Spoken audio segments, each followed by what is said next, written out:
Welcome to A Social Disease, a podcast for recapping and relating to Degrassi the Next Class. I'm your host, Jessie Mack.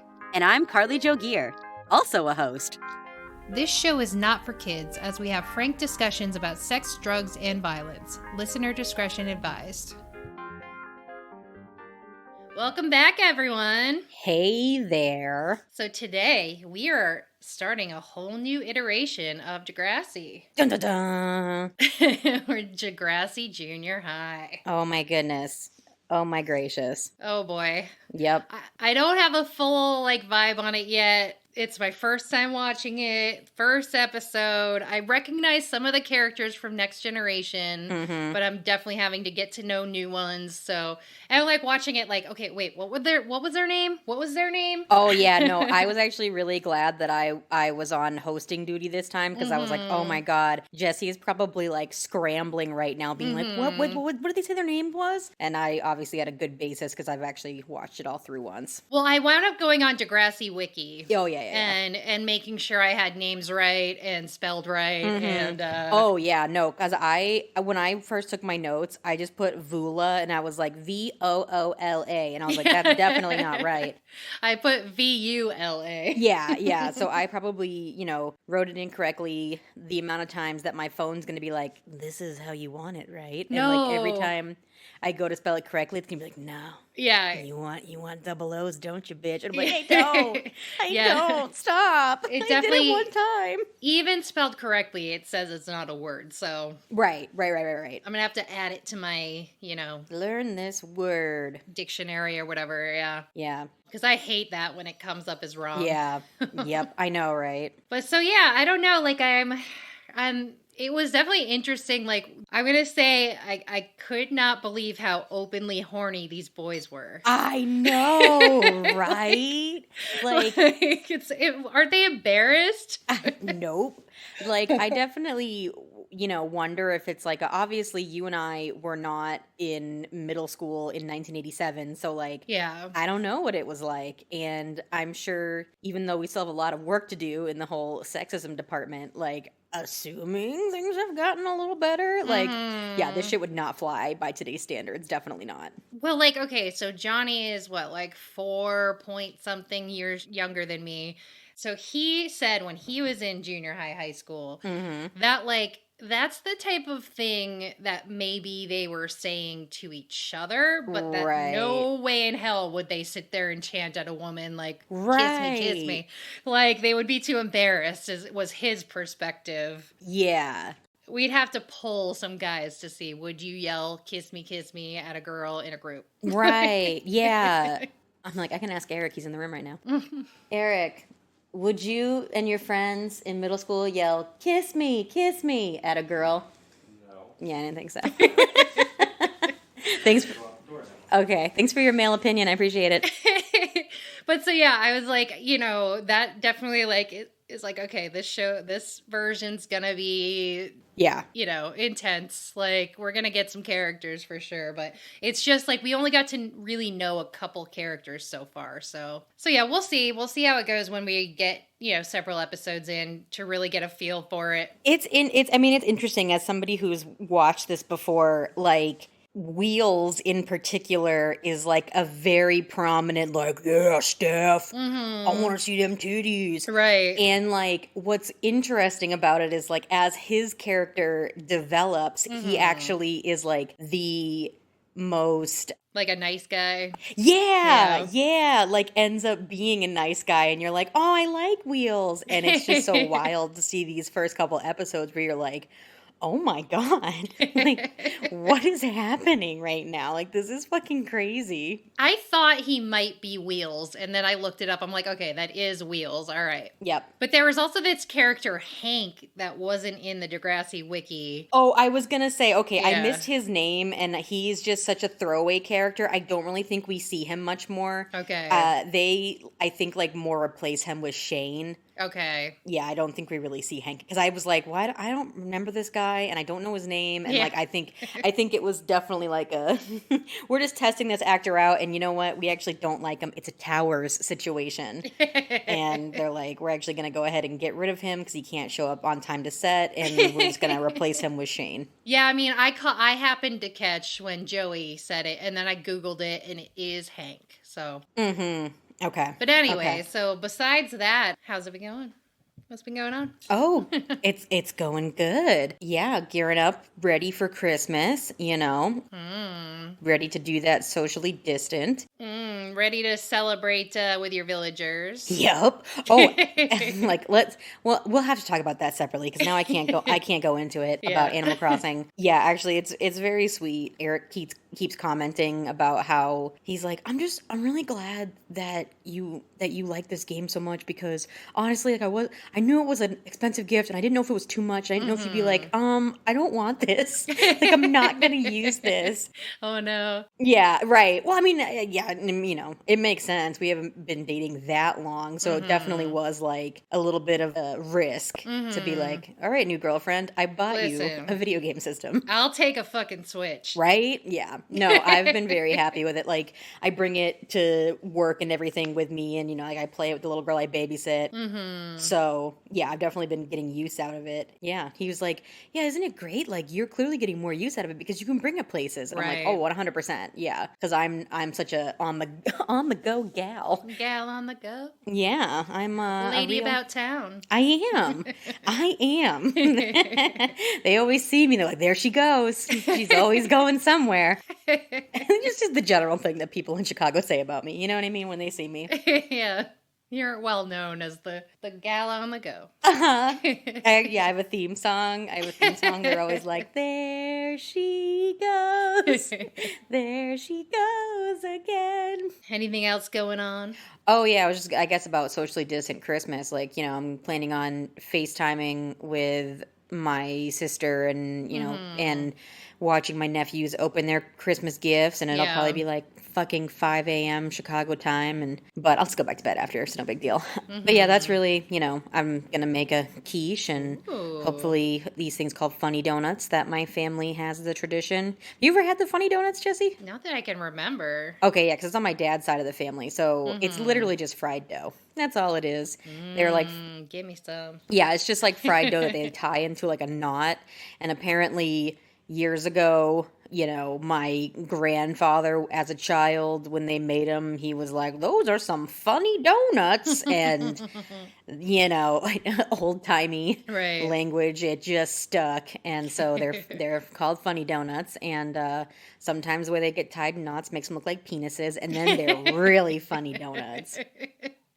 Oh, God. So I'll probably just make dick ones since it'll just be good. Me and Eric. Be like, eat these dicks. Merry Christmas. Merry Christmas. Eat a dick. It's all I got him for Christmas. I didn't get him anything else. I'm just gonna make him eat dicks. So it's gonna be a good Christmas. Perfect. Yeah, I got to FaceTime with my mom and my nephew, but we had to do it early because she doesn't have him on Christmas, so. Oh, yeah. Makes sense. So yeah, for me, it's like I was taking a class I just finished the other day, and I learned a lot. Like, I'm very glad I took it. I got this class as part of a COVID relief fund thing where they were willing to pay for a class or two that you took outside of getting a degree because it's like, we want to help people affected whose businesses were affected by COVID to, level up their skills. Oh, that's nice. Yeah. So I took a course in the Creative Cloud. I have mentioned this before, but I learned a shit ton about this software and I'm very happy I took it. But my God, was the final project so stressful. We had a week to do it.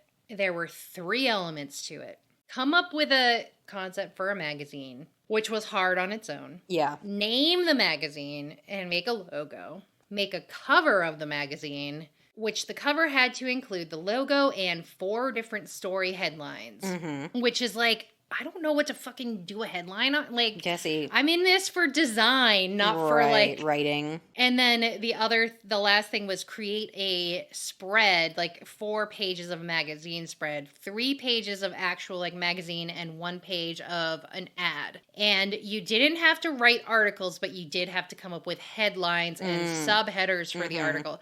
And that alone, I'm just like, I don't know. Jesse, why didn't you just do Animal Crossing? Yeah, that might have worked. That actually would have been really funny. Well, I wound up doing a magazine on Vermont metal bands because a lot of my friends are in metal bands and a lot of metal shows come around here. So I have a shit ton of pictures that I didn't have to go look for and I didn't have to source. So, so that's what I did. And it like looked okay, but we had to do all that in a week. Yeah, that's a lot. And she didn't prepare us. Like, she didn't say, hey, this project's going to be big. Right. You might want to start working on it early, chipping away at it over time. Yeah. So I scrambled like crazy to get this done. And I didn't like how it came out. And I didn't do it on time. Hopefully she grades me on it and doesn't say it wasn't on time, you're fucked. Yeah. But ultimately, Johnny was like, listen, it's a class. Right. It's not that important. You learned from it. That's what I'm saying. You can't take away what you learned. They can't take the knowledge out of your brain. So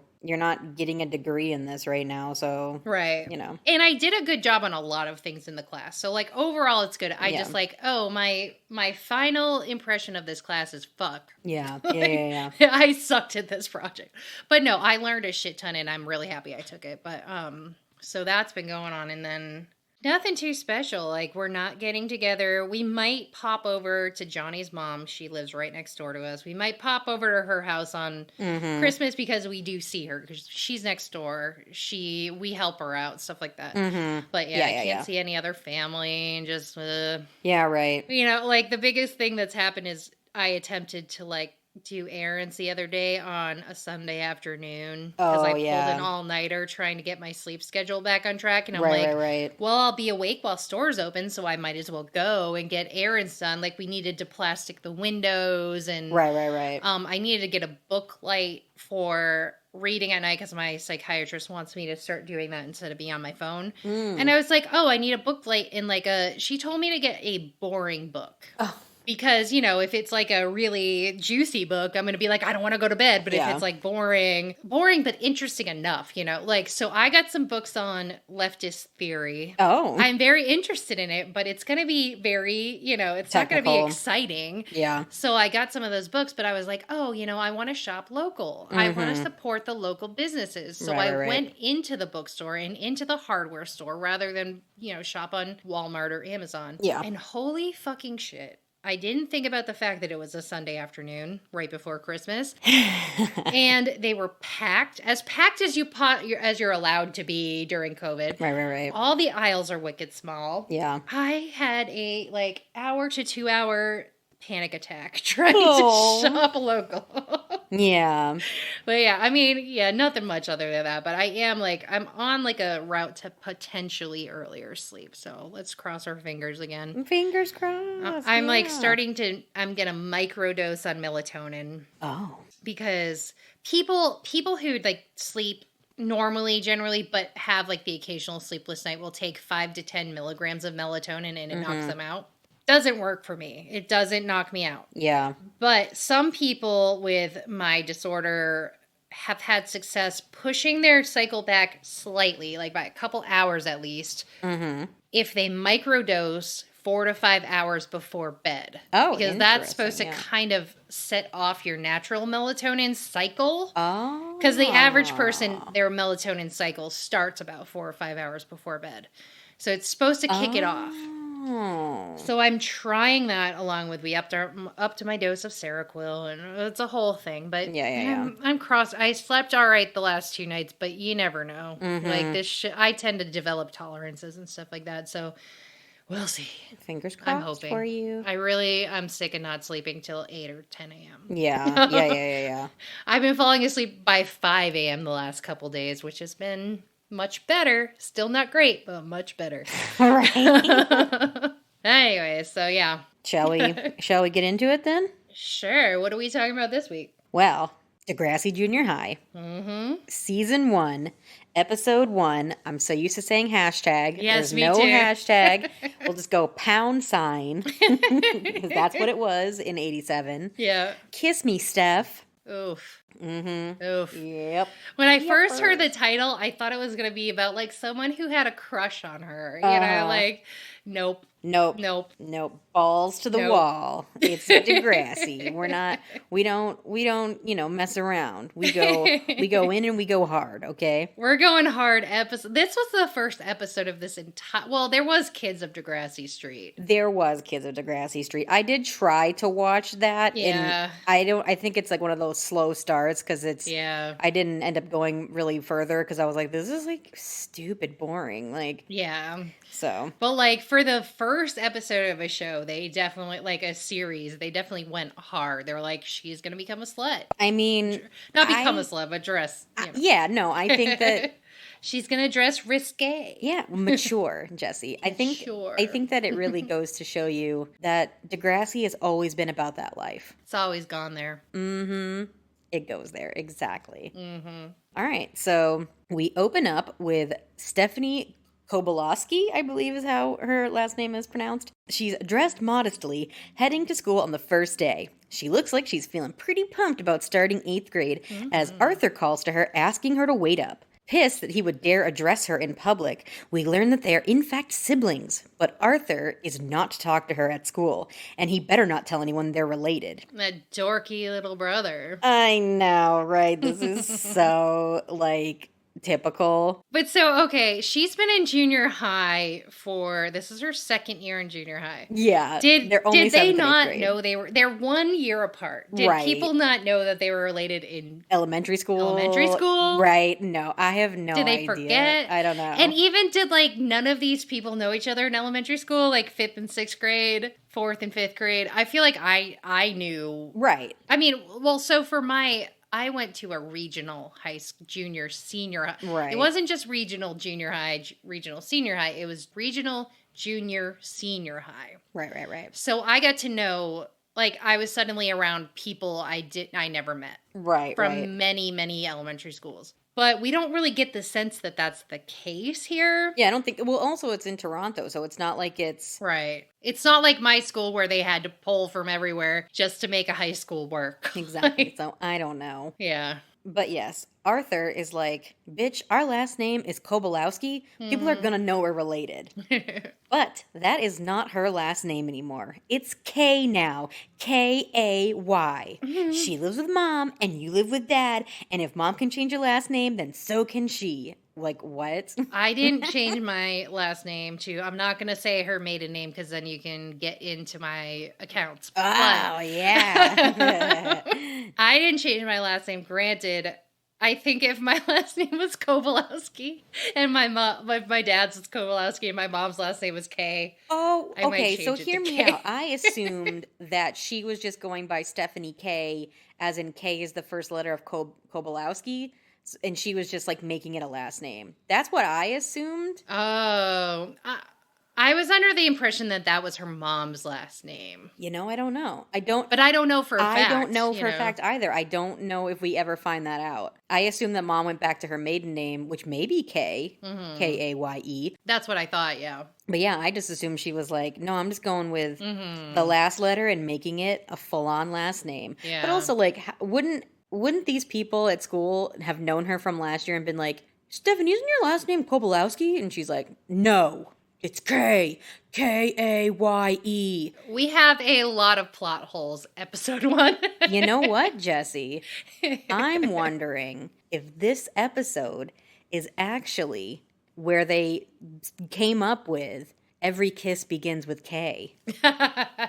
Every kiss begins with Stephanie K. I think that's the meme. We gotta make that. We have to make that a meme, yes, because we haven't done a meme in a very long time. No. Every kiss begins with Stephanie K. Exactly. Anywho, Arthur reminds her they're siblings by blood and not best friends by choice. But it is out of Stephanie's hands. The system is broken, and that means that she is an important 8th grader and Arthur is 7th grade trash. Sorry, bro. And now, this theme song is a doozy. So, we got a brand new theme song right now. And I don't know how I feel about it yet. I've seen it twice now because I watched the episode twice. I mean, it is cheese on cheese, like, oh, for real. But so was Whatever It Takes. Let's be real. Right. But Right. I feel like the first time I watched Degrassi Next Generation, I'm like, what the fuck is this? Yeah. But as I watched the show, I was like, this song is a hit. I'm just saying that I know that when I watched this, like, definitely by end of season 1, I was definitely being like, wait, like, and saying it with them. So I think you're going to get into it. It just takes time. I was singing the first couple lines when I was like in the hallway, like walking around upstairs. But I only could remember the first couple lines. So I mean, it's going to be hard for me to not want to sing along with it. Wait.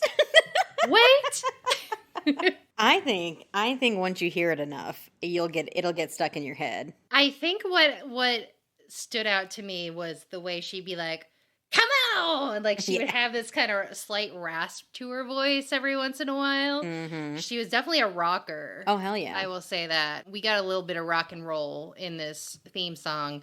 And, you know, Steph wants to play rock on the PA, so it makes sense. I think it makes sense. It checks out. I just love the concept that you're like, man, I'm having a rough day. I don't want to go to school. But then I'm at school and somebody smiled at me and, hey, I've got a new friend. Like, you didn't even talk to them. Yeah. But they smiled at you. So wait, that means you've got a new friend. I feel like I should look directly at the lyrics. Yeah. Oh, I mean, hold on. I'll just break it down to you right now. Wake up in the morning, feeling shy and lonely. Gee, I gotta go to school. Gee. Yeah. I don't think I can make it. Don't think I can take it. I wonder what I'm gonna do. But then I look around and see that somebody is smiling back at me. Wait! That someone's talking to me. Hey, I got a new friend. And then they get really positive. Yeah. You know what I mean? Everybody can succeed. All you need is to believe. Forget it. Wait, hold on. Be honest with yourself. Forget your fears and doubts. Come on, give us a try. At Degrassi Jr High. So, I mean, I feel like the Next Generation definitely riffs off it a little bit. Like, just believe in yourself, you know? I mean, yeah. I feel like it is a similar message. Well, he also saying be honest with yourself. So yeah, that's a hard lesson for kids to learn. Don't lie to yourself, Stephanie. You ain't no hoe. Right. I don't know. I wrote, in my opinion, still a classic banger. So I'm on board. Yeah. I mean, I definitely, I can see myself when we started next class, I was like, apprehensive. Oh, I hate this version. I hate this version. Like, I love, you know, that it's the original lyrics, but I hate this version. Mm-hmm. Like 5 episodes in, maybe I was like dancing. I was like, yeah. So I think I'll get there. Yeah. And I remember when I listened to it at first, I would always fuck up the weight and I would put it in like the first part. Mm-hmm. And I'd be like, no, it's not that. God damn it, that weight. It gets me. Wait. Yeah. I mean, I wrote down one thing about it and it was wait. Yeah. I mean, yeah. So, it's important. It's important lyrics. It is. It's about like the same as the I know. Yeah. Oh, yeah. 100%. All right. Anyways, let's get back into it. All right. So we are in the hallway. We get to see a quick glimpse of Snake and Spike at first, right? Spike's got spikes. That's why they called her Spike. Mm-hmm. We see Snake. We also see Emma's dad, Shane. Is that spoilers? I don't know. I mean, if you've watched Next Generation, you're aware. Yeah. Well, I don't care. Maybe I don't know if they'd recognize Shane. He looks pretty well. Maybe they do show a picture of him at some point. I don't remember. Well, I just feel like eventually we'll get to know him, and then we'll know it's Shane. We'll figure it out. Yeah. We'll get there for sure. I mean, at some point, Emma's gonna get conceived, so we'll get to know him. Anywho, this episode's about Stephanie. Stephanie says hi to a kid named Rick, who is apparently repeating 7th grade. Yes. As she heads to the bathroom to find her BFF, Vula. But did you notice that, like, she actually said hi to, like, 5 different guys. Oh, yeah. The only people she said hi to was guys. So she already has that kind of like, she's already a heartbreaker. Yeah, we know what she's trying to get into this year. Like, she thinks she's 100% an adult, and she's like, let me just lay the groundwork on all these dudes and say hi to them. Because once I come out of this bathroom, they're about to be like, boing, you know? Like, literally. Yes, literally. I'm not even being figuratively. Yeah. I honestly, I'm surprised we didn't see a couple of boners in this episode. They're not ashamed of their boner like Spinner was. No, exactly. Like, they are like, oh, yeah, Stephanie, I'm going to go jerk it to you in the bathroom. Like, you know what I mean? Like, basically is what they're saying. They are ecstatic to see each other because the kids of Degrassi never actually hang out over the summer. It is forbidden. Stephanie's got some BFF bangles to give to Vula, who is pumped about them. They catch up about how cool it is to be adult 8th graders, as Stephanie begins undressing while explaining that she warned her brother not to address her in public. Yeah. What a brat. I know. Yeah, because I don't think, I wasn't ever in school. I guess maybe Bethany, the way that it was spaced out, I was never in the same school as either of my siblings. But Bethany and my older brother were. And so, like, my brother didn't say to Bethany, because she was a freshman when he was a senior. Yeah. He didn't say to her, like, don't talk to me. Don't talk to me. But, like, it's Bethany. So she'd be like, that's my brother. Yeah. You know, like, it'd be all weird and crazy in the hallway. And he'd always be like, what the fuck? Like, stop it. Oh, man. Beth was definitely a character. I mean, she's still a character. But in high school, she didn't give a fuck. Oh, no, she did not. And then I think they had a study hall together in, like, the little theater at our school, and apparently like my brother fell asleep in it and study hall ended, and then nobody woke him up, so he just like woke up and he was alone in a little theater, and later he was like, well, why didn't you wake me up? And she's like, you don't want me to talk to you, so like what do you in your face, what do you want from me? Yeah, I was 1 grade apart from my older brother, so like we were always like in similar, you know, we knew each other. People knew we were brother and sister. No hiding it. No intention to hide it. But my younger brother is 8 years younger than me. So yeah. We were never in any school together, but there was like a 3-month period maybe where I decided to substitute at my old high school. Oh. When my brother was maybe in like 8th grade or something. Oh. And he was like, don't talk about the fact that we're brother and sister. But all his friends knew we were brother and sister because they've been to our house. Small. So they'd be like, Sean's sister. Oh my God. So it's like I couldn't hide it. I only had his class like once or twice. Yeah. So it wasn't really a thing, but you know, like I wasn't like an embarrassing older sister. In fact, I introduced him to lots of cool music, and he has me to thank for that, so whatever. You introduced me to a lot of cool music, too. Like, I definitely was cooler in middle school because of you, Jessie. I was a pioneer. You were. I mean, for me, a lot of the things that I did in middle school are things that I got from you, like making those bead bracelets and stuff. Oh, yeah. And, like, wearing plaid pants. And, like, that's what I was known for. And, like, people thought, like, my bracelets were really cool. And then everybody started making bracelets. And they were like, oh, I love your plaid pants. They're so cool. And really, Jessie, it's because of you. So thank you. I love how everyone who, like, you know, decided to, like, adopt things that I liked got all this benefit from it. Meanwhile, like, nobody gave a fuck that I was like this little punk emo girl. Right. Everybody was like, Jessie sucks. And they're like, but Carly's the coolest. No, I mean, people were like mean to me, but they didn't like give me props until maybe like senior year when I got Boldest Dresser Award. There you go. I mean, like, yeah, no one was ever like, in high school, no one was ever specifically, like, mean to me. Right. But I didn't get, like, you know, props for any of this stuff. There were, like, if you were interested in that stuff, there were people who were like, yeah, and they would, like, pay attention to the music I'd bring to school or whatever. But But, like, I mean, there was one kid who, like, deliberately, I would bring a mix CD into school every week that I downloaded off Wow. one of the many download, Napster or Uh-huh. Kazaa or whatever. Wow, you'd And be arrested at this point. Felony yeah. charges.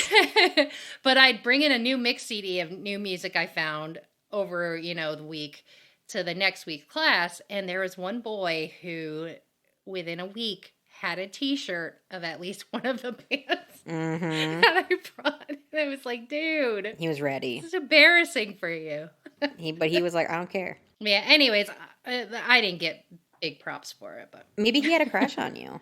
there was debate about it, but Oh, okay.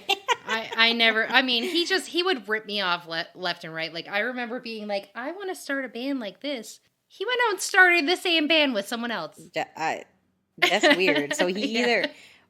when's the last time you saw him? Like, what if he actually, like, what if he kind of, like, single white femaled you after high school and you didn't even know it? He definitely, in high school, single white femaled me, but after high school, we completely lost touch. So I have no fucking idea where he is. I want you to, like, run into him or them maybe, No clue. now, and they're just dressed like it's like looking in a mirror and you're like, what?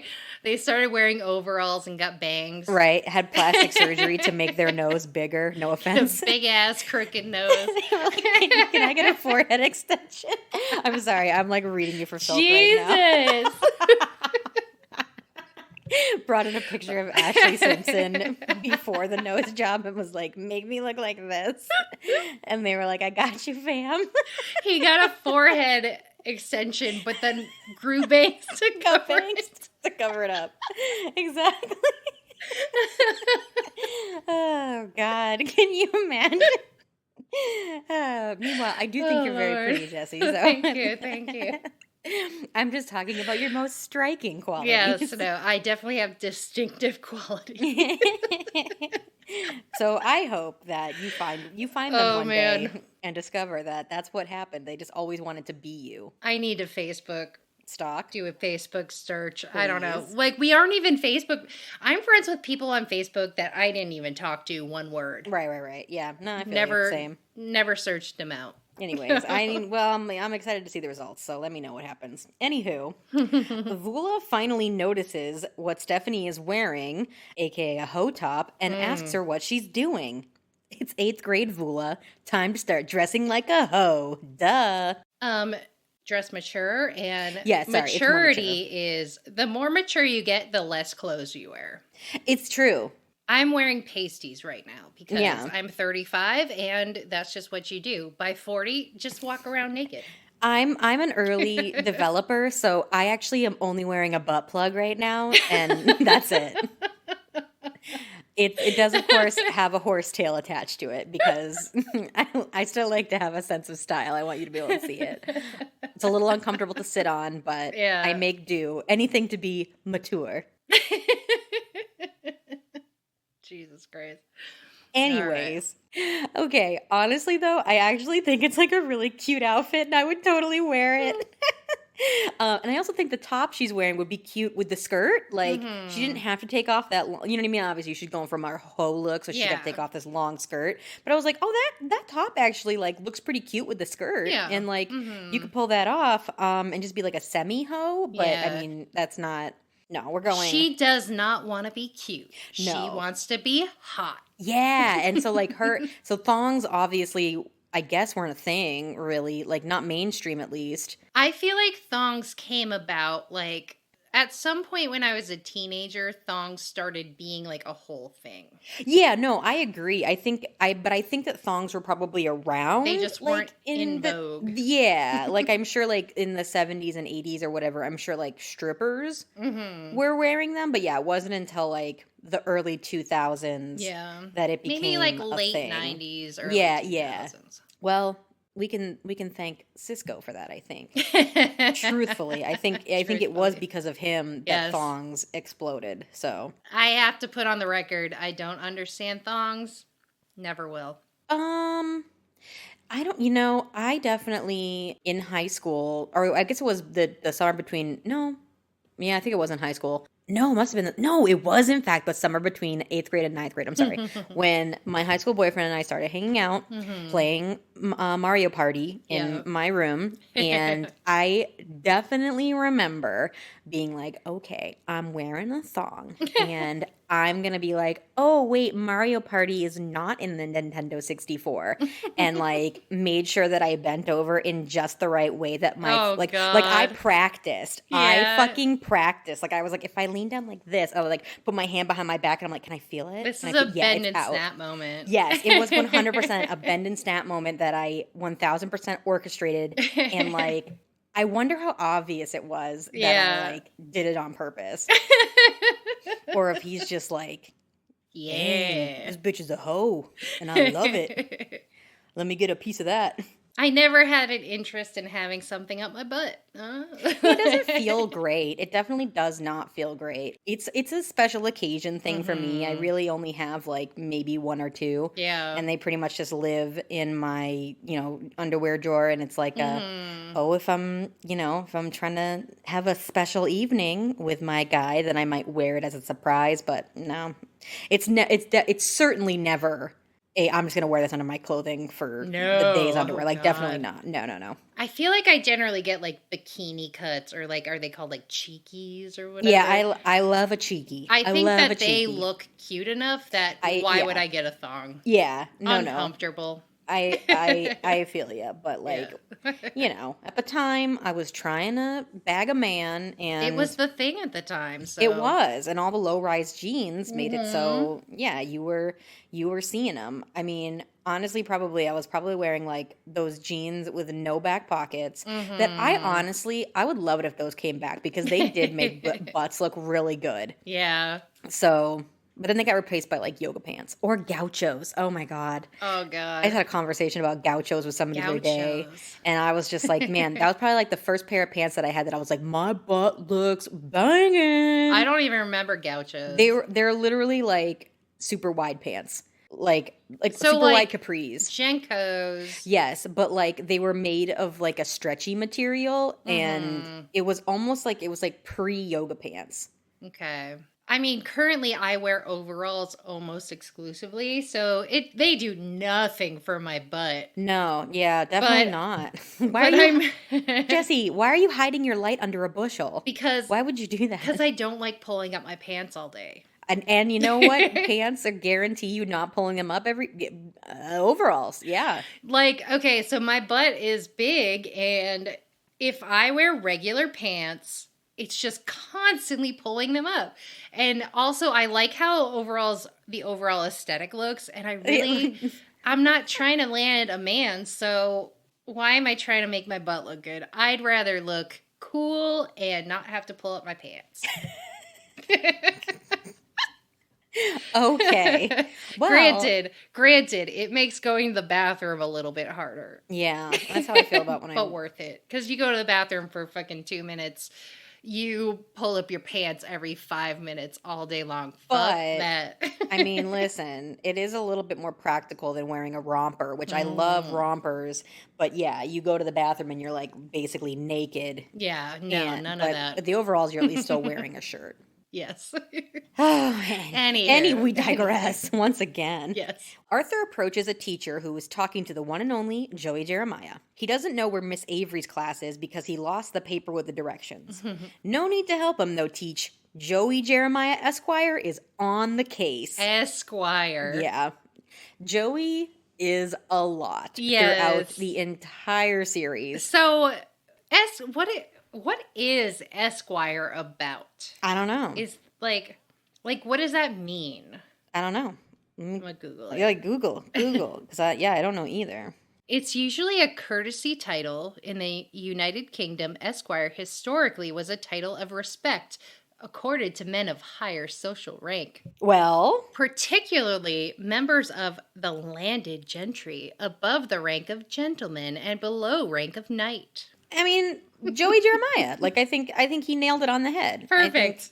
Yeah. Perfect. That checks out. So he does a very weird handshake with him. That's true. That he goes for the secret handshake, and Arthur's like, I don't know. But he does a pretty good job, given that he's never done that secret handshake before. You know, Arthur is all around good guy. Okay. I'm just gonna say it now. Arthur is I think he would be. Like, Yeah. I didn't have a question that he was gonna. yeah, Be he's a a down-ass douche. bitch, if I must say. We're back in the bathroom. Always in the bathroom. Yes, 100%. Stephanie has completed her hoe transformation. Makeup done, hair big, titties out. Teased. Oh, Oh my god. What is that saying? Hair to the heavens or hair to the gods? yeah, the bigger the hair, the closer to God. Yeah. Mm-hmm. Oh That's yeah, but Steph. she's kind of going sideways though. She's like Yeah. she's like widening her head as opposed to going up. Yeah. It's just like a whole wide ass, like almost like making her look like she's like a stingray. Like that's like the shape of her hair over her head is like a stingray. So personally, I don't like this look, but then it's 1987. I was 2 years old. Like, I don't know. Yeah. No, I like her outfit. Like Yeah. by today's standards, I would actually I would wear that outfit as like, a cute crop top with some like tight pants. I would But not the hair. No. Yeah, that And hair, the makeup's bad too. the makeup is definitely bad. Yeah. No, the hair is like what happens when I like finally brush my hair after it has been in a bun for like a solid week and I never brush it the entire week and then I brush it and it's like Yeah. yeah. So That's when I leave it down for a couple days and it gets all snarly and then Yeah. I brush it out and it's like, oh shit, I need to put this in a ponytail.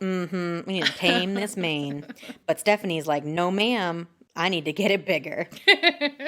All right. Yes, it is time to Carpe Diem the 8th grade. The announcements are playing over the loudspeaker about the upcoming student elections.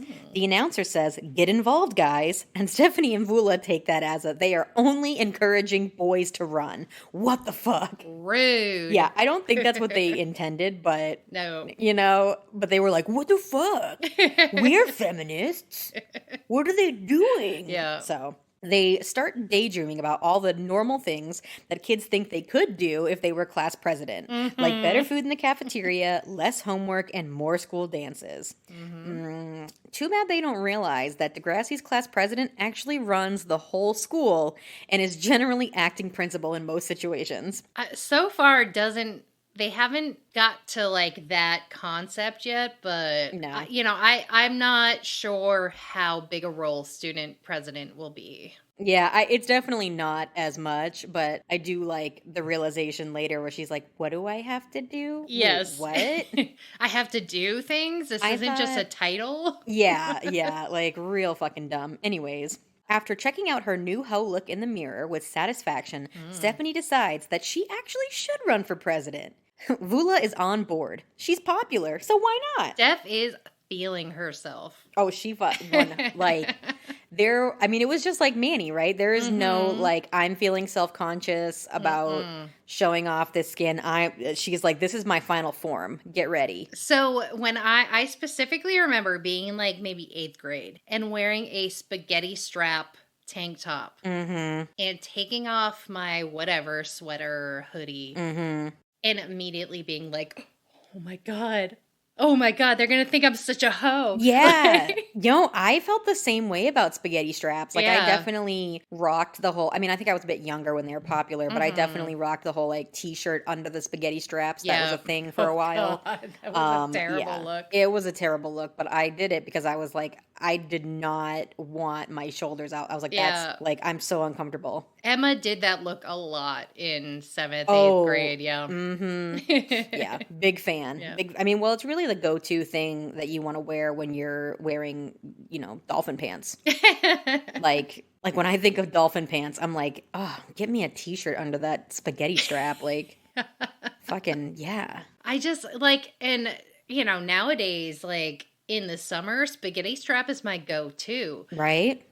Who gives a fuck? But I remember specifically in junior high being like, oh my God, my shoulders are exposed. Right? Like, do you know how many boners you're going to cause? Like, boys will not be able to concentrate. No. Like, literally will just be like coming under their desks because your shoulders are out. Listen. And that's just how it is. It is my scheme to become valedictorian. Oh. I am going to make all the boys fail class because they're too busy focused on their boners because I have spaghetti straps on, that I'm going to kill it and they're going to fail and I'm going to be valedictorian. This is actually A a really really good plan. solid plan. Yeah. I think it checks out. That would in fact work. 100%. Totally. All right. So Joey is acting all buddy-buddy with Arthur and even introduces him to another friend, which was Hank, right? Mm-hmm. Yes. He introduces him as Artie. Yes, Artie. Well, because they're buddies.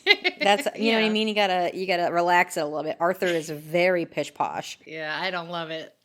Even though I'm surprised he didn't introduce himself as Joseph Jeremiah Esquire. He was still like, I'm going with Joey Jeremiah Esquire. But anyways, He's got to be cool and like, sophisticated. yeah, cool and sophisticated and important. Oh yeah. Okay. Yeah. I checked. Yep. So Joey opens a door for Arthur, showing them the way to his classroom. Hope to see you guys soon. But Arthur quickly realizes that he is actually in a janitor's closet and not a classroom. But it's too late. Joey closes the door, and this is a very unsafe school, so the door locks automatically from the outside. How often do you think the janitor gets locked in the broom closet? All the time. I actually think the janitor is in there with him and is like, first time. He's like, God damn it. Now we gotta wait. We just gotta wait it out. It's just like, what? Yep. Why? Why would you ever lock the broom closet from the... Why would it lock, A? From the... Yes. B, why would it lock from the inside? C, if it was gonna lock, it should lock from from the outside. From the outside. Right. And the janitor would have the key to get inside. Right. But, you know, plot holes galore, so... Right. Yeah. I mean, because I could get it locking from the outside because then, you know, kids couldn't get the chemicals or whatever that's in there. They can't steal brooms and start sweeping up. No. But you know what? Maybe that's why Joey calls him a broomhead. Yes. Because he knows he's in there with a bunch of brooms. Just sweeping to pass the time. Yeah. He's like, we're going to lock him in this broom closet because he's a broomhead. Broomhead. I wanted to say that the actor that plays Joey Jeremiah, it's like Pat Mastroni or something like that, I think is how you pronounce his last name. Yeah. So he's the person who like basically put together the Degrassi reunion, like yeah. So he is all about that Degrassi Jr High life, and whenever he sends out like mass emails being like, you know, visit the store for like, we're selling this now or whatever. He's always like, and get the broomhead special. Like he's constantly referencing broomheads. The broomhead special? What is the broomhead special? That was just me using the term. It's definitely not the broomhead special, but like should be. I swear there was like, if you bought your tickets early to like the reunion, there was like a broomhead package or something like that. Like I swear. Yeah. So like he still is really attached to this insult of the broomhead. I'm really disappointed that he's not on Twitter calling Trump a broomhead. I'm actually surprised that Snake is not on Twitter calling Trump a broomhead because he's got some pretty political humor. Is this an ongoing insult? Like nickname? Yeah. Oh yeah. A lot of people are. Yeah. He calls everybody broomheads.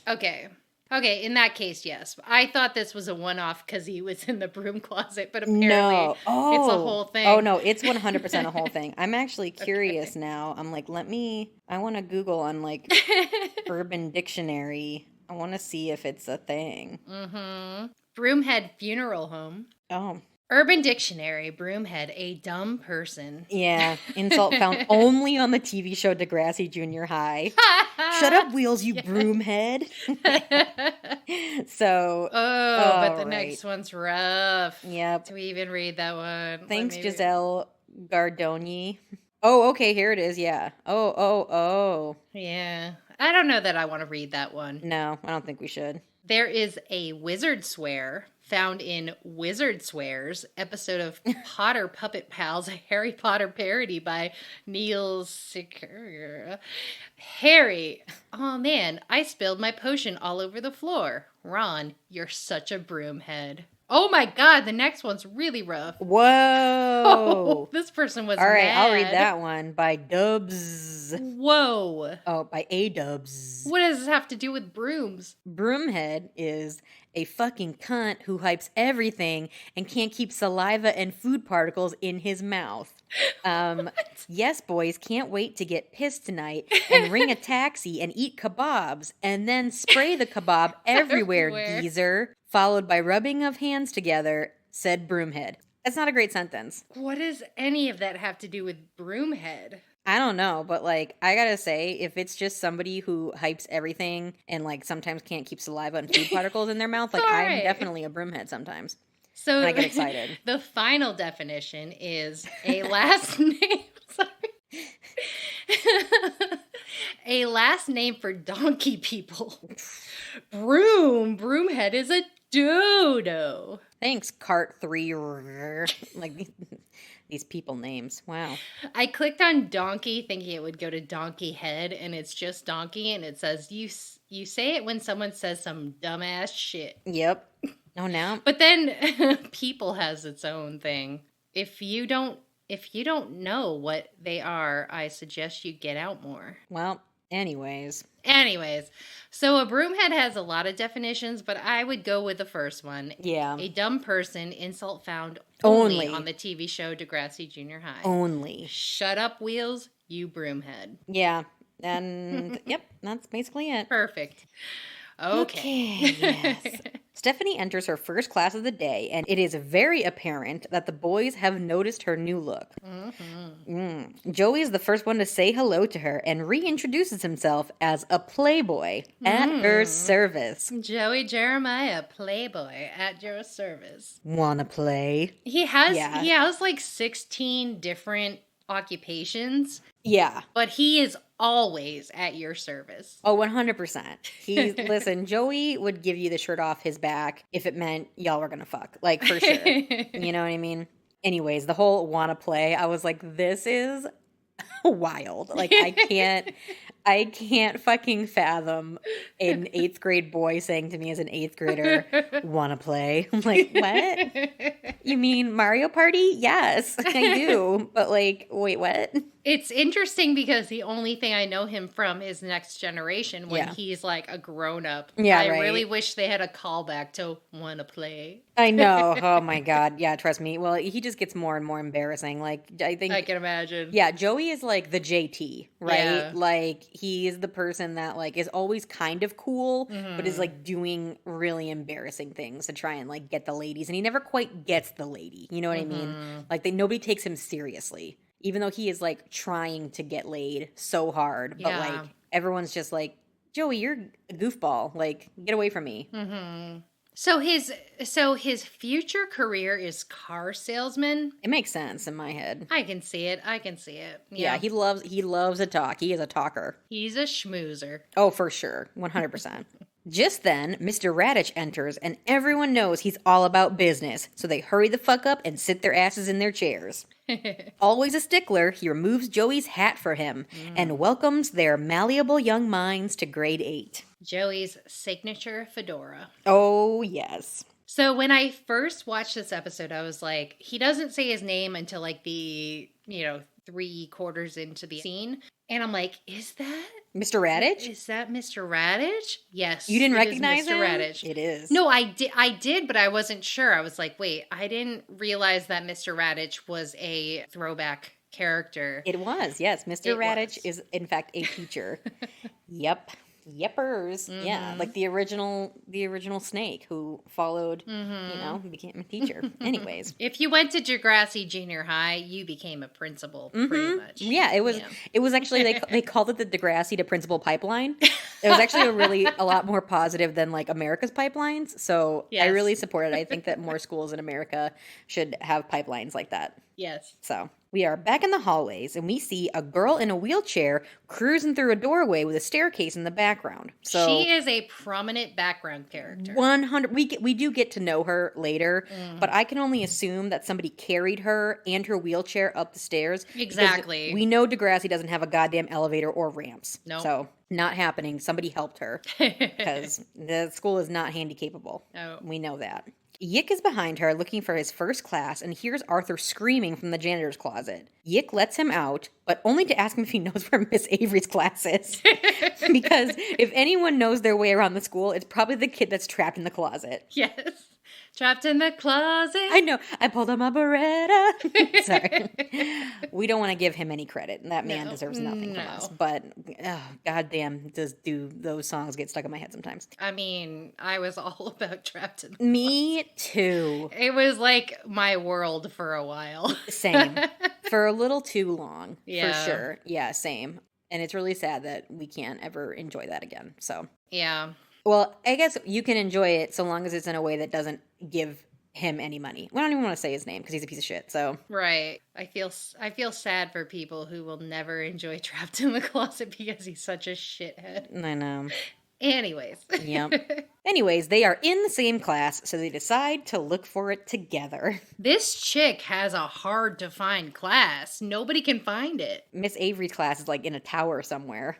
It's off campus. It is. It's across the street. Yep. It's like the running joke in my high school where people would be like, it's on the 3rd floor next to the pool when there was no 3rd floor and there was no pool. So I think that's where Miss Avery's class is. Did they all like get really into the movie Hackers where they claim there was a pool on the rooftop? No, I think it's just an average thing that people tell, like that older classmen tell freshmen in order to like trick them into thinking.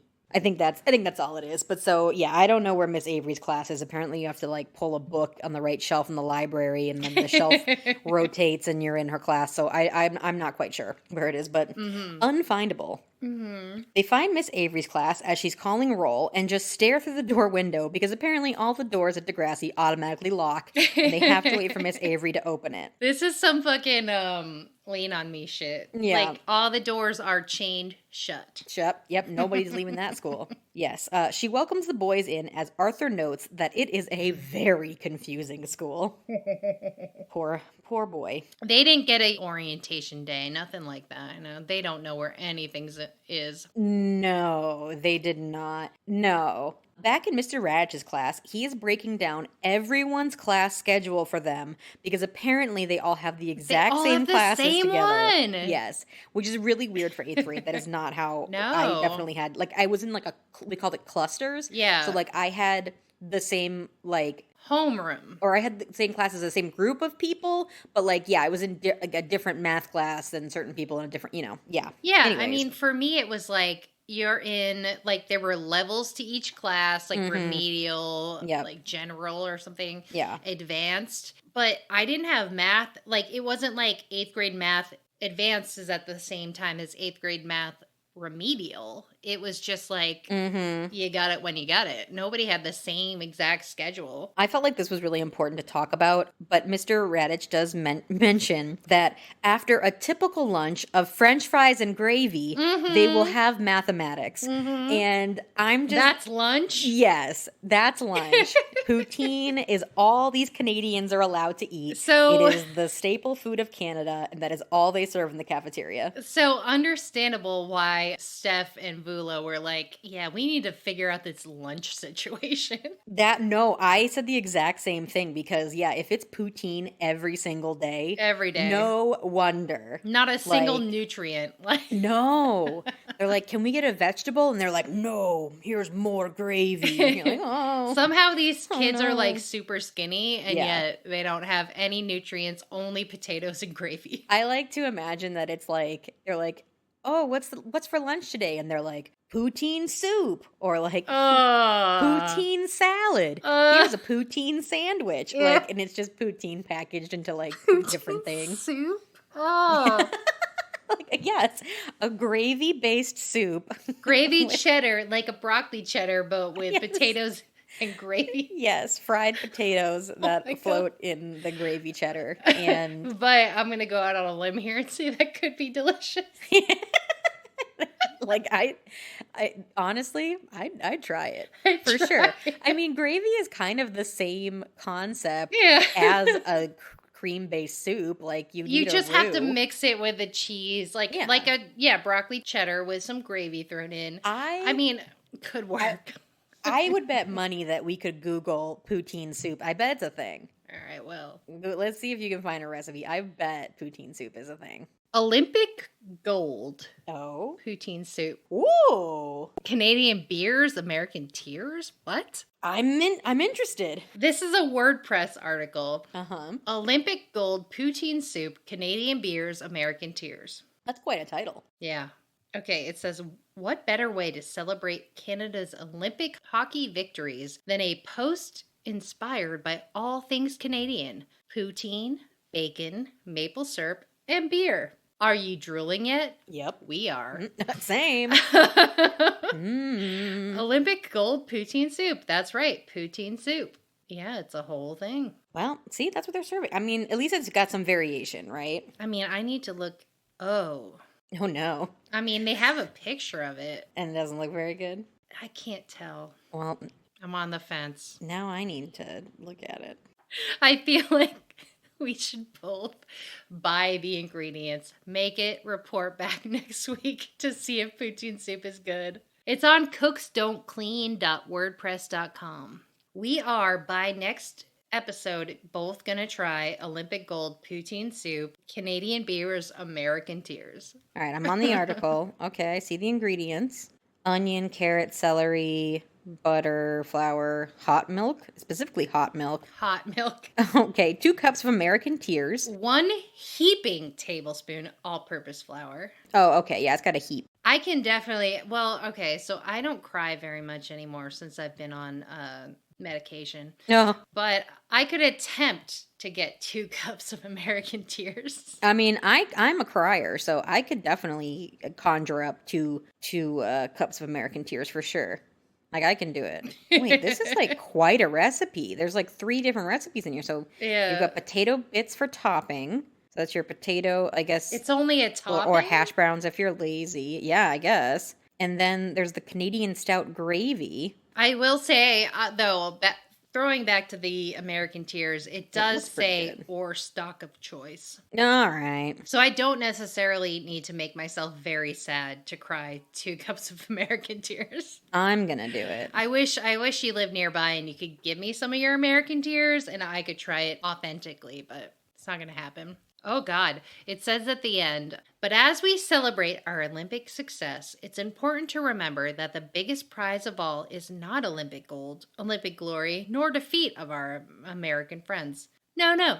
Fellow Canadians, the true prize today lies in our loss and their gain. Farewell, Justin Bieber. Oh, damn. Anyways. Okay, so everyone is taking notes on this, on the subject of their schedule, because apparently no one was given an actual schedule. Yes. So I don't even know how they knew to go to Mr. Radich's class. Exactly. So anyways, that was just a crapshoot. They were like, this is where you go in grade 8, I guess. They told them verbally. They didn't give them a room number. They were just like, go. Yep. He'll tell you where to go. Stephanie leans over to whisper to Vula that she wants to run for president, but she couldn't possibly do all the things that the president does, Right? like write speeches or make campaign posters. You know, a little Biden situation. Yeah, so obviously she's the perfect candidate. You know, she just wants to be a puppet and let somebody else do all the work. Yes. Perfect. Excellent. Come to America. Maybe not Canada. You're in the wrong place, Stephanie K. Regardless, Vula volunteers to do all those things for her. This sounds like a great idea and will definitely not cause any tension between these two friends. Listen, I'm qualified for president, but you're popular, So we know how grade 8 works. Mr. Radich is not pleased with this Nope. chatter in his classroom, and the girls pipe down. He's all business, that guy. They know it. He always has been. Oh, yeah, 100%. From start to finish. Yeah, it's like Mr. Radich came out of the womb with that mustache. Radishes, something. Soft and sweet or something? Yeah. Radishes, fun to eat. I don't know. They're not that fun to eat. No. Anyways. All right, Vula is on it. She's hanging posters all over the school for Stephanie K, and is working on more as Stephanie goes over the speech that Vula has written for her. Interesting that it's Vula's speech, and she wants more information about family planning, aka sex ed. She is a low-key hoe. Yeah, she's like, we need to learn about this shit so that I don't get pregnant. I am not trying to get knocked up, but I want to fuck, so I need more info. Please, pass out condoms, come on. But Stephanie's a little unsure of Vula's list of things she should be doing as class president. More input in the curriculum? More current events taught? Vula, you're so lame. Let's talk about real quick 8th graders getting input in the curriculum.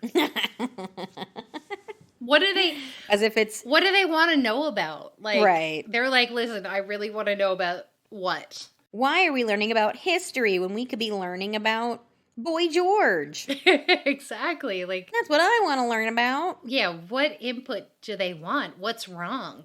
Like, what do they think could be better in the curriculum? Maybe they actually, like, we need to learn about taxes. No, they do learn about that. I was going to taxes. That's a whole thing. I think in Canada, isn't it like every other country in the world, taxes are done like, they're like, hey, so we did the math and this is how much you owe. And they're like, all right, cool. Here you go. And that's it. Like, you don't have to fucking do your taxes. The government does it for you and just like lets you know, like, hey, here's what we came up with. The dream. Yeah. Yeah. No, it's just because they already know. Yeah. Like, it's just so fucking stupid. They already know. They're just like, we need you to do this work for us. Mm-hmm. And then come back. But like, I think in other countries, it's just done. And you're like, cool. Yeah. Here's my money, or thanks for my money. Like, yeah. Yeah. All right, so Stephanie begins to pose as she reads the speech as Joey and Wheels whistle at her like a couple of weirdos. Stephanie is clearly pleased with herself, though, but Vula is pissed, but allows Stephanie to primp her hair in the bathroom as she continues to hang posters for her. It's like she doesn't like all the boys' attention, but she's like, I'm going to keep letting her do these things as opposed to like making her... I'm going to keep letting you be a vain, shallow person, and I'm just going to keep doing all the work for you. I just like, how much time does Steph spend in the bathroom? She's in there like at least 5 to 10 times a day primping. Well, because, I think her hair gets smaller as the day goes on, and she's like, I got to get it. Like, she's not even using hairspray. She hasn't learned about hairspray, yeah. Yeah, no, we don't even see hairspray, so clearly she's just, yeah. That's why she just keeps going in there, because she doesn't have any hairspray. I mean, probably she's not allowed to buy hairspray, because then her mom would know she was a slut. Mm-hmm. Hairspray equals slut. It's true. If you care about your appearance, slut. Stephanie is making her speech at the election rally on the front steps of the school. Again, looking cute as fuck in her hoe outfit. I'm like, I don't know, I like her little outfits. I think they're very cute. Are they appropriate for, like, middle school? Probably not, but whatever. Yeah. That's... whatever. It's fine. It's you see outfits today and you compare it to then. Right. And I'm sure back then that was quite very risque. Scandalous. But today you're like, whatever. Yeah, I'm like, I would totally wear that to church. No. No big. She continually looks to Vula to remember what she's supposed to say as Vula mouths the entire speech she wrote for her. Well, she specifically mentions family planning and everyone's like, yeah! Yeah! I want to fucking learn about how to not make babies. Yeah! But seemingly, people are very much on board with her candidacy as they continue to cheer for her after every campaign promise. Pleased, she rushes over to Vula after her speech as Snake sets up for a terribly awful guitar solo for some reason. And like, my name is Snake. Make no mistake. Yeah, so clearly we've known from jump that he is very musically inclined. Yes. And has a very strong future as a guitarist in a band. Has very sweet pants, acid wash jeans. Yes, that I did note. They that are good. The pants were great, regardless of the fact that he can't play guitar, but it doesn't matter because he looked cool doing it. Oh my god, what was I just watching? Hold on 1 minute. The Brady Bunch movie. Oh yeah, he is. What's the oldest brother's name? Greg. Yes. Yep. Greg. So he is like Greg in that Brady Bunch movie, walking around with a guitar, can't play it, but just walking around with a guitar. Mm-hmm. Yep. Joey rushes over to Stephanie and lets her know that he is at her service as the president. Yep. He's like, just so you know. I need to bow 3 times a day. That is my, I have to hit that goal on my Fitbit to bow 3 times a day. Yeah, he's like literally about to put a collar around his neck and is like, walk me, Stephanie. Ew. I am your slave. Yeah, I think that's the thing is like Joey's actually into... He's definitely a sub, like, yes. Definitely. He's a sub, 100%. And he's like, I got this leash. I'm going to get on all fours. Like, walk me, bitch. Yes, he is the president of the Stephanie K fan club and begins to kiss her arm all the way up to her neck. It's a lot. It's a lot. Vula is again pissed, but Stephanie looks flattered. She loves it. Mm-hmm. Anyways, Wheels wants in on that action and says he Yes. promises to vote for her if he can also get a kiss. Time to give the people what they want, right? Sure, as long as you promise. Wheels gives her a kiss on the cheek and then takes a quick peek down her shirt and screams, "Oh, yeah!" But, like, there's no gap. There was no gap. It was Like, tight to her chest. What are you looking at? Literally, yeah, you really could have just looked at her in front of her and gotten the same view. There was no reason to look down her shirt because it was He's- very tight to her chest. He's looking at a slightly different silhouette. Yes, yeah, but And he's like, fuck yes. you know what though? He's probably never seen a girl's boobs from that angle, so he was like, "Whoa, Ariel, look at him! Holy shit! Oh my god. I've only ever seen him frontward facing. This is wild." He's very short, so he's he had to never get on had the his tiptoes. opportunity to look downwards. Yeah. Yeah, he did get on his tiptoes and was like, "Oh yeah." Imagine you're fucking like with a guy and he suddenly gets on his tiptoes to look Yep.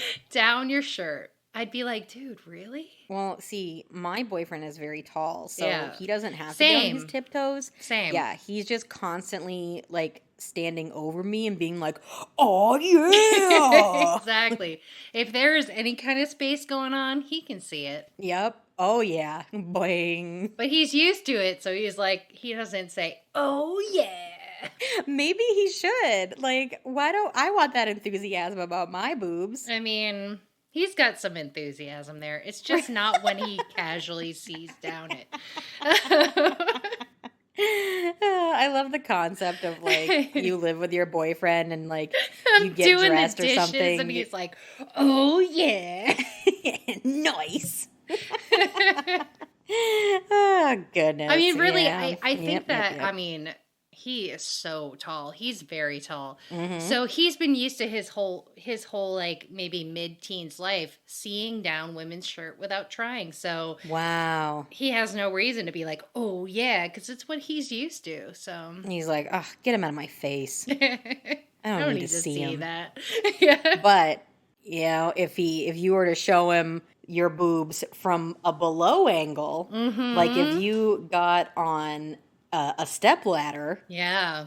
and we were like, "Hey Johnny, get Look a at load this." of these knockers from up here," he would be like, "Oh yeah." Like I think that's what you got to do is you got to switch it up.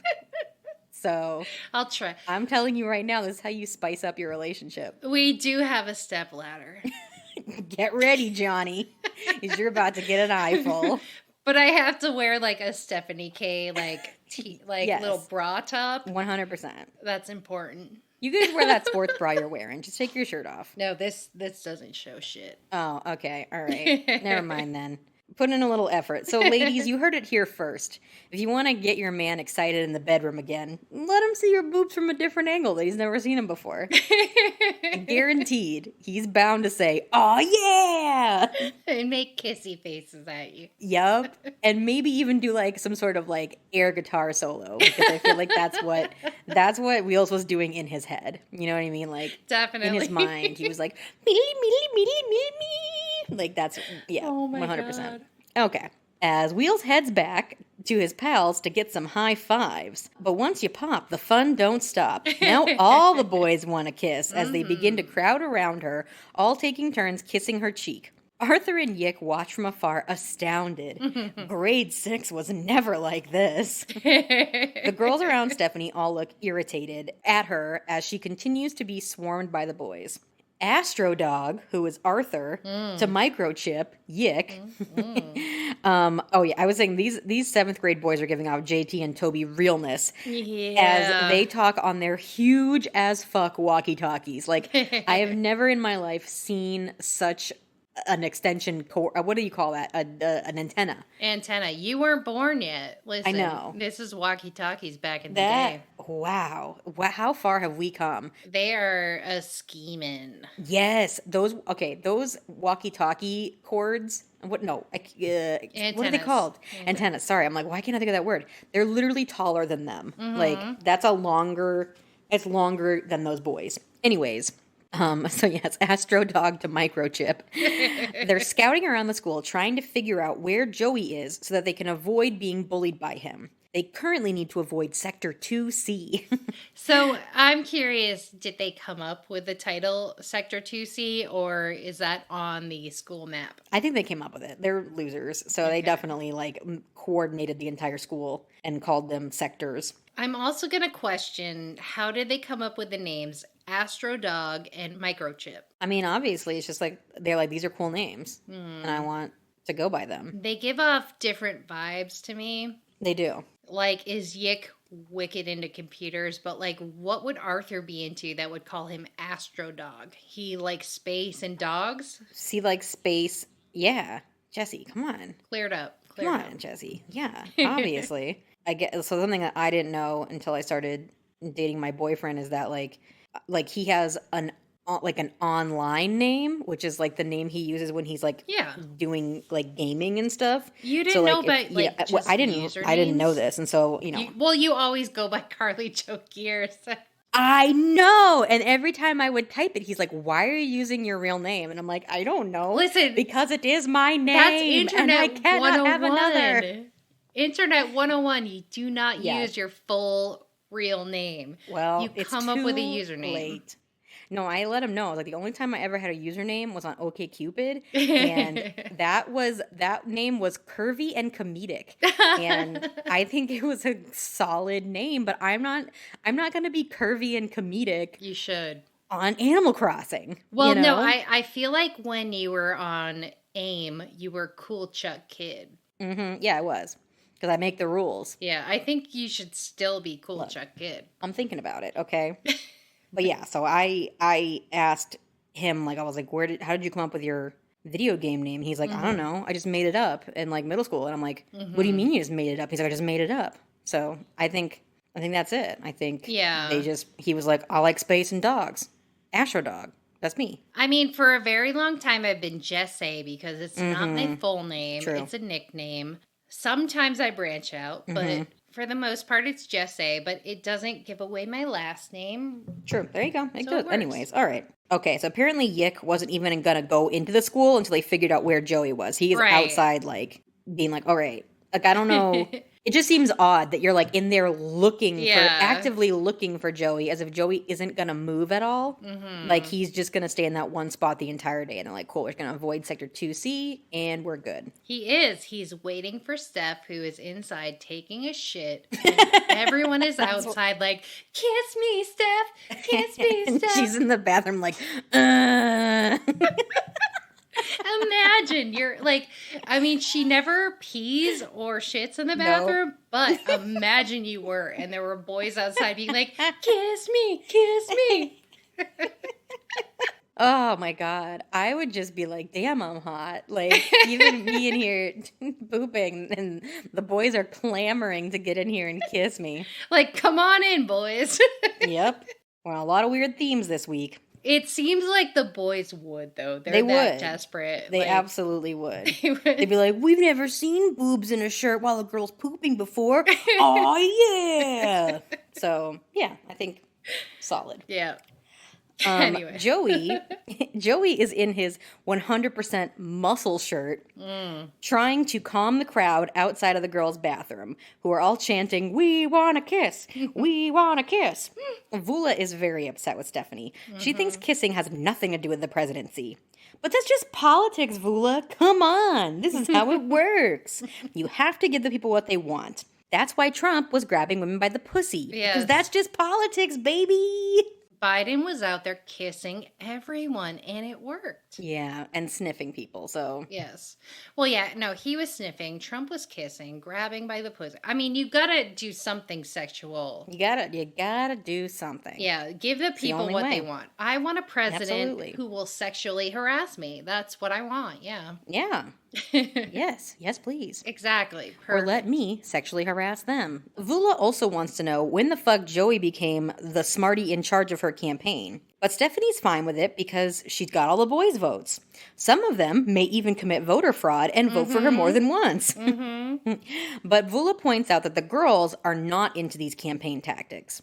But if all the guys vote for Stephanie and the girls all split their votes between the other candidates, she'll still win. Apparently Snake was one of the candidates I learned from Degrassi Wiki. Oh. That's why he came out like, my name is Snake. I don't know who the other one was. It's like a nerdy guy because I saw him hanging a poster. Okay. I don't remember what his character name is, but I was like, oh yeah, duly noted that nerdy kid was also running. He's got glasses. He probably could have been an effective president. Yeah. Yeah, most likely. He's the Goldie of the situation where he would have been great, but not popular enough. Mm-hmm. Stephanie's like, we're a team, right, Vula? And Vula reluctantly accepts. Mm-hmm. They exit the bathroom, and Stephanie goes rogue for the crowd, promising wild things that were not approved by Vula. Rock on the PA! Yeah! More dances! Oh, I didn't get a yeah from that? I thought I'd get a yeah. Yeah! Swimming in the gym! Co-ed! Yeah! What kind of rock do you think they would play on the PA? Lynyrd Skynyrd. 1987. Lynyrd Skynyrd. I don't know. Quick Google. U2. Oh, no. Grateful Dead. John Mellencamp. R.E.M. Fleetwood Mac. Meatloaf, I bet? Bob Seger. Aerosmith. Def Leppard. More John Mellencamp. Suzanne Vega. George Harrison. Heart. They are 100% playing Heart. I think so. That's the one. So if they're going to do co-ed swimming in gym, you know what that means. Bikinis. Girls in bikinis. Because that's totally what they would have them wear for gym class. Yes. Absolutely. They wouldn't have them wearing those, like, one pieces that... Full one which, piece. honestly, like, yeah. One pieces are semi-risque, because if they don't fit right, they definitely, like, they're closer to a thong. True. Very true. That's why I can't wear one pieces. I was gonna say, because isn't Emma's on the swim team at one point, right? And they're wearing one piece suits. I feel like that was a thing. Maybe. I don't remember. Or maybe I'm thinking of Manny in gymnastics. I don't know. Anyways, one of the boys says, Hank. I want to see... Hank. Okay, yes, it's Hank. Thank you. I want to see Steph in a bikini. Wheels wants to see Steph without a bikini. Which, literally, you're looking at her right now. That's her without a bikini. Well, so, right now, she's basically wearing a bikini. Like, she has a practically a bra top. Yeah. I mean, I guess they want to see her butt. I guess. Yeah. The other guys approve. Stephanie finally starts to look skeeved out by this as the boys start suggesting she take off her clothes and make creepy kissy faces at her. Boy. Joey offers up, vote for Stephanie K, and who's to say what will happen? She might get naked. Like, yeah, I think what she was going to do was accept the presidency and just take her top off immediately. Like, it was going to be like, yes, finally I can get away with this. Like, I'm untouchable. They're demanding it. I got to do it. Yeah. Give the constituents what they want. Titties. Once again, the girls are unimpressed by the lack of feminism as the boys start chanting for kisses again. Stephanie calms the crowd because she wants to thank somebody who's been there from the start. Vula looks optimistic, like she's talking about her, but nah, she's talking about Joey. The crowd cheers, and Vula walks away pissed. I mean, Joey was there from the start. True. Not for the right reasons, but he was there from the start. It's true. Yeah. It's true. And is he slightly helping? I suppose in some ways. I mean... He's getting the boys to vote. It's true. He's making unrealistic promises, but he is getting the boys to vote. He is rocking the vote, even though it's like their trouser votes, but he is rocking it. Vote or die, bitch. Yeah. Speaking of, it's time to vote. Still acting super flirty to all the boys around her, Stephanie casts her vote as the school secretary looks at her absolutely shook by her outfit. She hates it. Glasses down, like, what are you wearing, miss? Doesn't stop her from it, but it's just like, oh my. I can see your urethra. I almost said uvula, and I was like, that's not the word I'm looking for. I mean, honestly, you can't see shit, but... No. But her midriff. Scandal. None of the votes cast can be seen, though, so we don't know who everyone's voting for. There's no way to tell based on what they're showing. Yeah, we see Vula, like, checking boxes, but we don't see her actual vote. No. Which is like... Weird choice. I'm not going to ask you if it happens later, but I'm curious if she reveals, I didn't vote for you, bitch. She doesn't reveal it, so I don't know. I have no idea. I have no idea who she voted for. We don't know. Back in Mr. Radich's class, he's beginning to explain the democratic system as the announcement is made that Stephanie K is the new school president. Joey is thrilled as he stands up to high-five his friend and then hugs Stephanie. Mr. Radich wants him to save that for the pool room, though. What? Oh, hugging. Well, for one, what is the pool room? I don't know. I did not have a pool room in junior high or high school. Maybe it's the billiards room. Well, no, that's what I thought was billiards, but not like the swimming pool.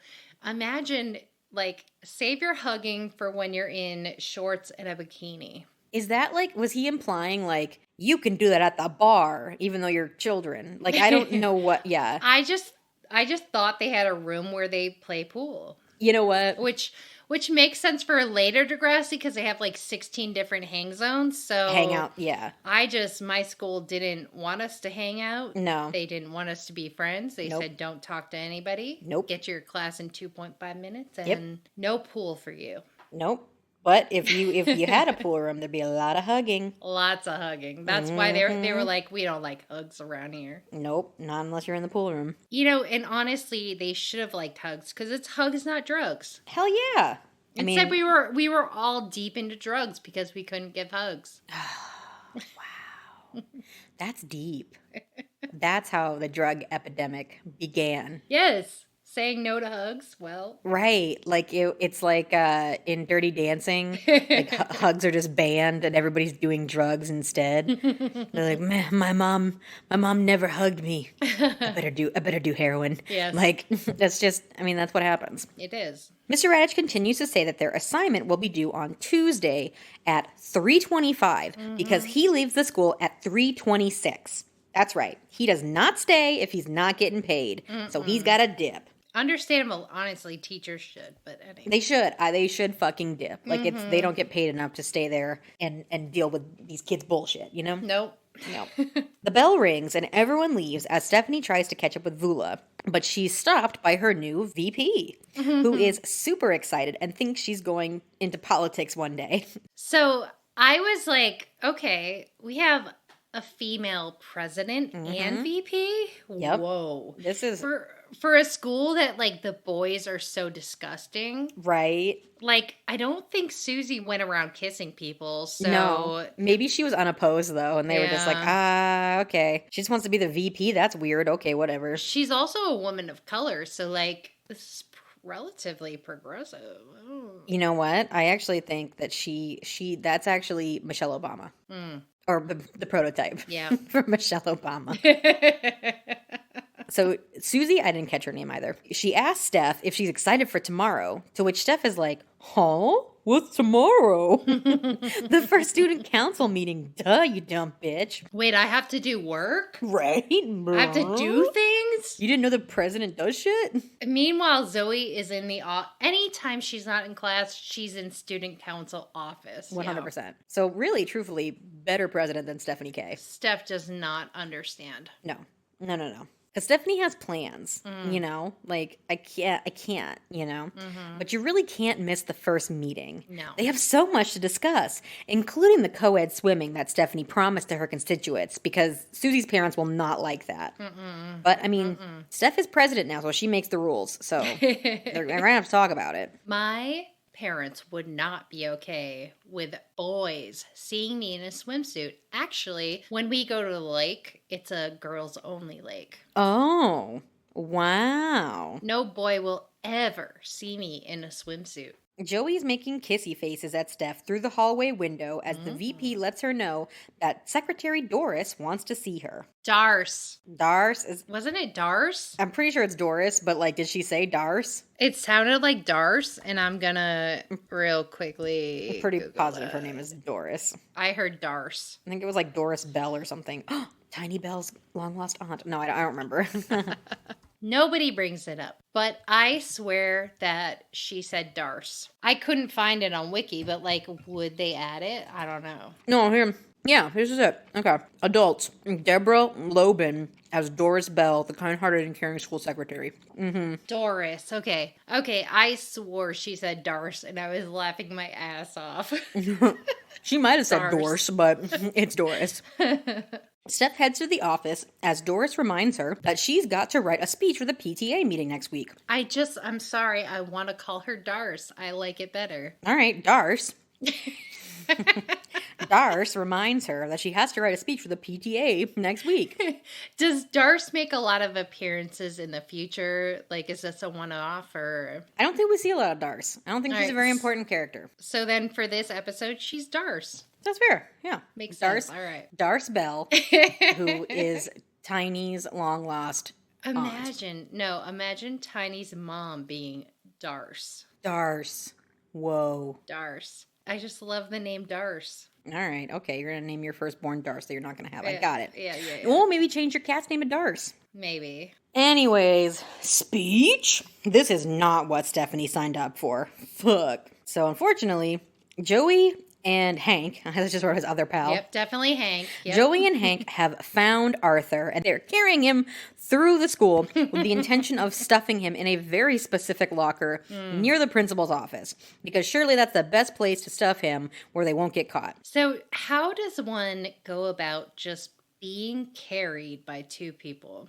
I mean, he has to be a little bit like, I surrender, and you can carry me. Just carry me. He's also a sub. We got a sub subbing a sub. Whoa. But Hank is the dom. He is the dom. Telling Joey, go dom Arthur. And he's got to. He's got to. Because he's the sub. So he's got to do what he's told. Wow. The layers in this episode, I tell you. It is. It's like an onion. It sure is. It makes you want to cry. For sure. Stephanie catches them and is pissed. Why are you stuffing him in a locker? Because he's a broomhead, obviously. Obviously. Stephanie tells him to leave Arthur alone, and Joey is shook that she even knows who he is. While she doesn't admit to really knowing him. Wait, whoa. He says, you know this GURP? Oh, he's a GURP. So I specifically, I was like, did he say GURP or jerk? And I rewound, he definitely said GURP. No, that sounds about right, because I'm telling you, the insults that they throw at each other throughout this entire series are always like, since when is that a phrase? Nobody says that. No one has ever said that. GURP. Oh no, that's not it.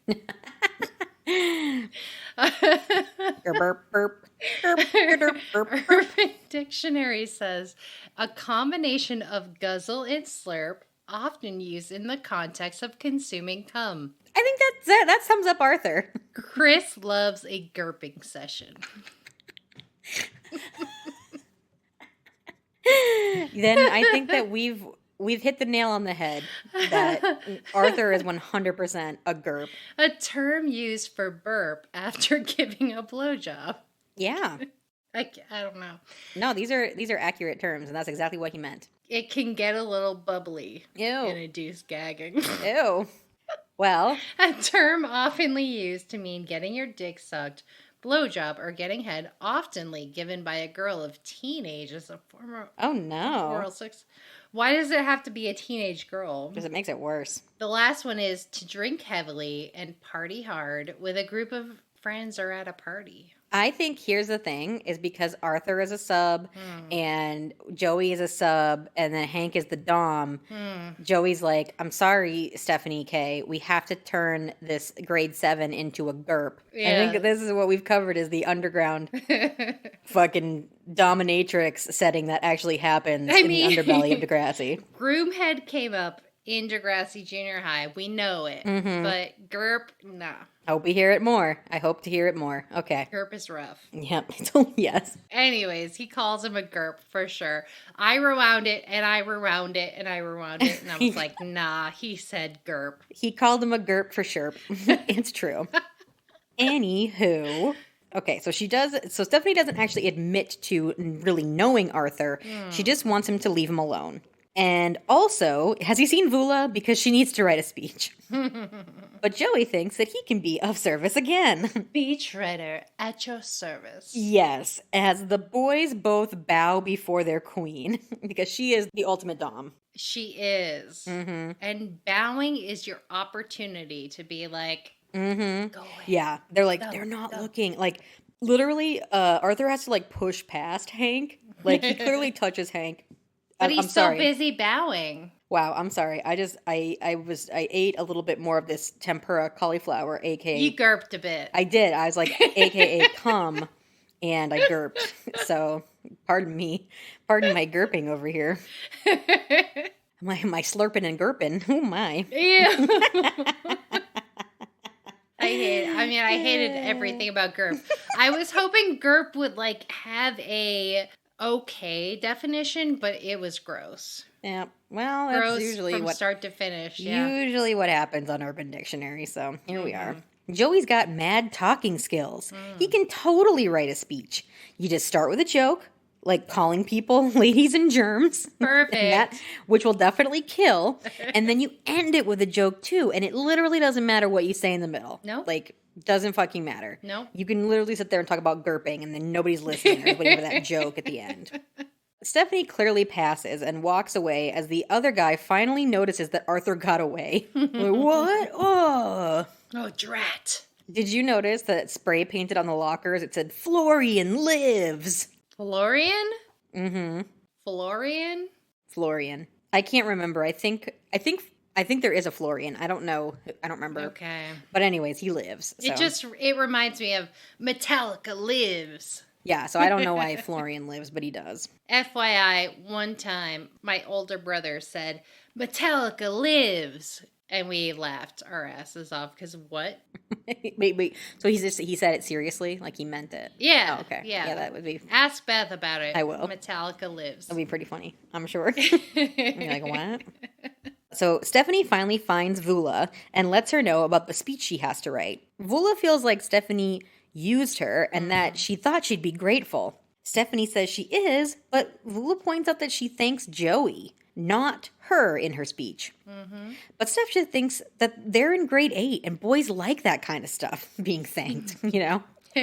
But girls like that stuff too, Stephanie. Everyone likes being thanked. Right.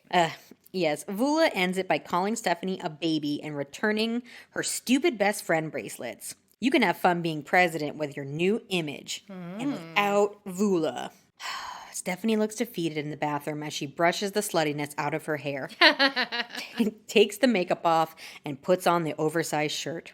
She assures herself that she's going to be the best president ever and make an amazing speech, even if she has to write it herself. Weird as hell that she's just talking to herself like this. But I wish that I had someone to help me. No, weird. And then stare longingly at my friendship bracelets that Vula gave back to me. I hated it. Yep.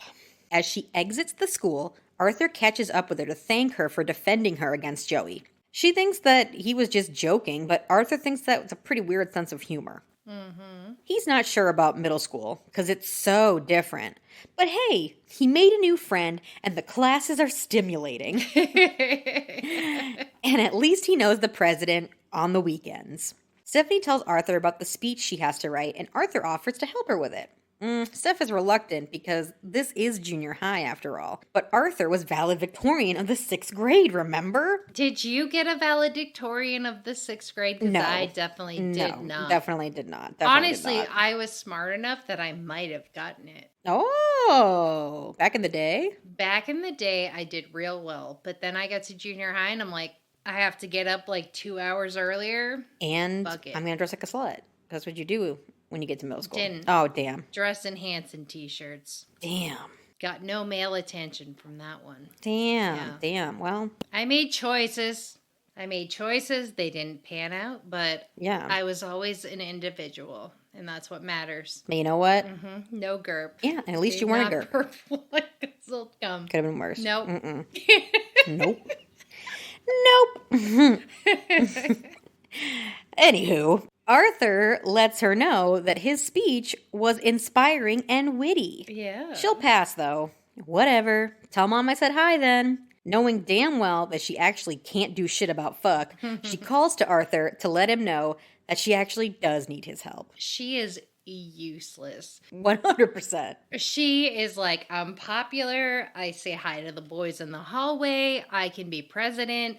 But like, actually being president, maybe not. Is there more to being president than just saying hi to boys? Not a lot, no. Okay, I didn't think so. Okay, No. good. I'm going to be president too. I'm very good at saying hi. No, I could be president. I could say hi to all the boys. I think I could too. Yeah. Well, Jesse, Let's run. president and vice president, let's do it. Yeah. One of us is going to say hi to the boys a little bit more than the other. Okay. One of us is going to have to GURP. Not me. And, not me. But I think we're going to. Okay, I guess that's Does on the me. president I guess that's have fair. to GURP? Is that the distinction? I guess I'm the V. No, I don't know. I would think the VP has to GURP. I feel like GURPing is a step above. Like, Okay, then I guess I'm president. I guess we figured it out. I guess Alright. we figured out how we're going to do this. I'm okay with being VP. Like, because what does the VP even do? I'm fine. I'm just imagining being president and like I go to like address the United States, you know, the people of the American government. All of them. I go to address them and I'm just like, my fellow Americans. Sorry. I just That was a guzzled little lot of cum, yeah. Yeah. I was just in the back guzzling so much cum. But about the war on terror, it's time for us to buckle up and do something about it. Maybe we should go out there and GURP. Yeah. You know, just GURP everyone. Maybe if we GURPed a little more in the Middle East, we'd have peace in the Middle East. Definitely. That's what I get. Definitely. That's what our country is missing. We're spending all this money on bombs and shit. Yeah. We should just be like, go GURP.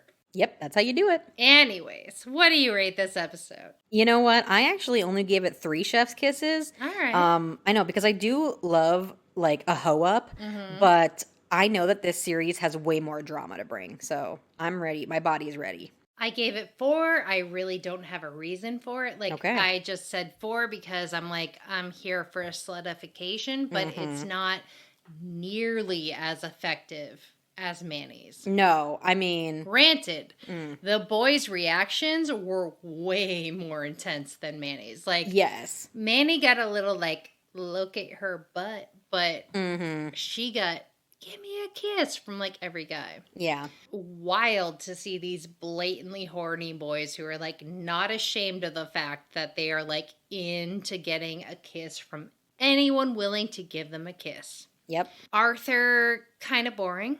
Reliable, though. But Vula is a real bitch. Oh, she's a real one for sure. She is like, all right, fuck you.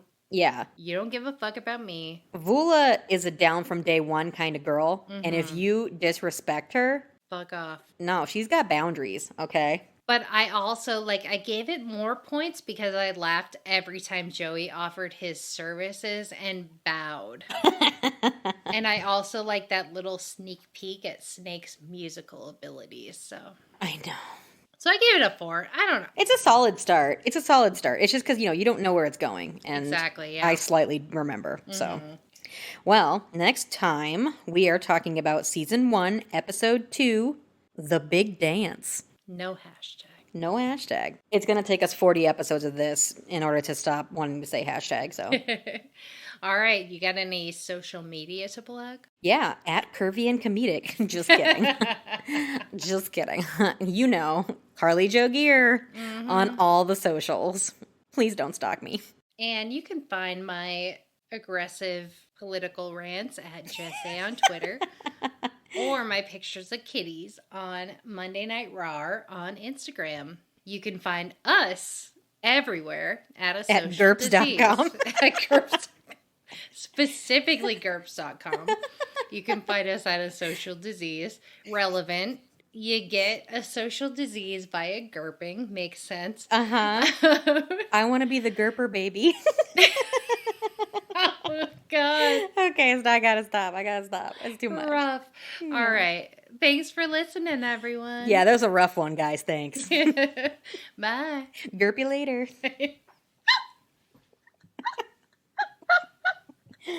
Oh boy. And once again, we're your hosts, Jessie Mack. And Carly Jo Gear. And this has been a social disease podcast. Thanks for listening.